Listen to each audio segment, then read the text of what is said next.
Hello viewers, আসসালামু আলাইকুম। হ্যালিউড থেকে বলছি। আজ আমি আপনাদের সাথে শেয়ার করব প্যারিসে অবস্থিত একটা বিউটিফুল লেক এবং পার্ক নিয়ে। আমি যে জায়গাটা আপনাদের সাথে শেয়ার করছি, এই জায়গাটার নাম হয়েছে, ফরাসি ভাষায় বলে লা কুনব। একটা সময় এখানে কারখানা এবং জমি ছিল। 1800 থেকে 20 শতকের মাঝামাঝি সময় পর্যন্ত। 19 শতকে লা কুনব ছিল মূলত কৃষি ভিত্তিক অঞ্চল। এখান থেকে প্যারিসে শাকসবজি, ফুল ও ফল সরবরাহ করা হতো। এটি ছিল প্যারিসের সবজির ঝুড়ি বলে পরিচিত।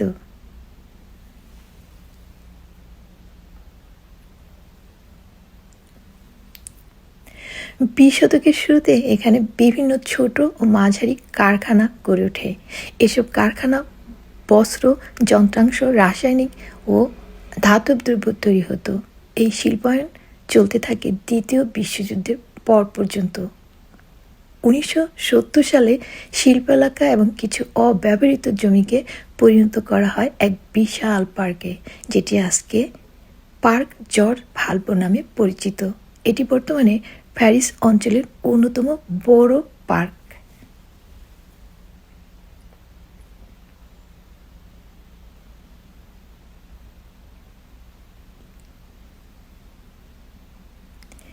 এরিদের প্রাকৃতিক ইতিহাস শত বছর পেছনে যায়।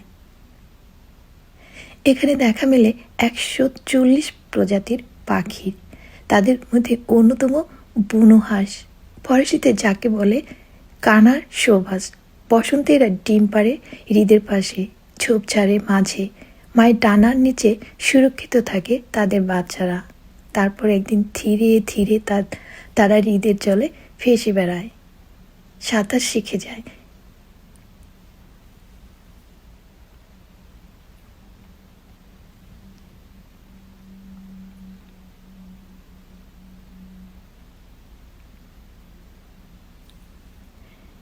গ্রীষ্মের শুরুতেই পার্ক ভরে যায় রঙিন ফুলে, সূর্যমুখী, বনফুল আর অনেক জাতের গোলাপ।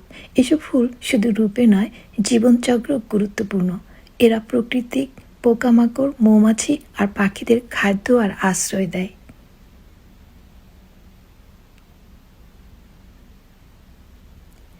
লা কুনব লেক আমাদের মনে করিয়ে দেয় প্রকৃতি আর ইতিহাস একসাথে মিশে থাকে। এখানে প্রতিটি পাখির ডাক, প্রতিটি ফুলের সুয়ার যেন বলে, তুমি থেমে দেখো, অনুভব করো।